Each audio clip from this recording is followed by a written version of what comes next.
Are you looking for a way to receive SMS text notifications when events are added or updated in your Outlook calendar? With zzBots, you can now install this as a plugin from our plugin store. This plugin contains one bot.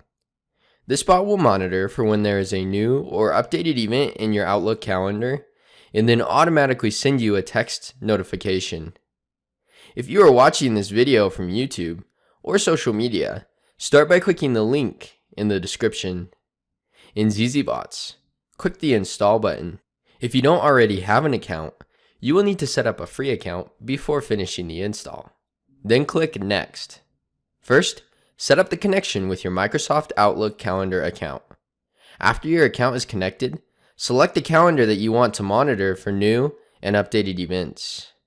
Next, enter the phone number where you want to receive the SMS text notifications. After you click Next and Install Now, this bot will be up and running. After clicking Done, you will be redirected to the bots page where you can manage your bot and configure your bot settings. Although further customization is optional.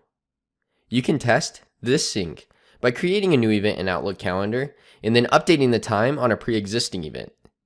In zzBots, your bots will automatically check for changes every 10 minutes or faster, depending on your billing plan. You can manually check by hitting Check Now. You can see the bot history for each bot, as shown here, that will show a history of all of the bot instances. The bot power used by each bot instance will be shown here. Bot power will only be used when your bot is triggered by a new or updated event in Outlook. Here you can see that the text notifications were successfully received with all of the event details. If you are looking for more ways to integrate your different apps together or automate your business, then be sure to hit that subscribe button and check out our other videos. If you have any questions, just chat with us on our website at zzbots.com and we'll be happy to help you.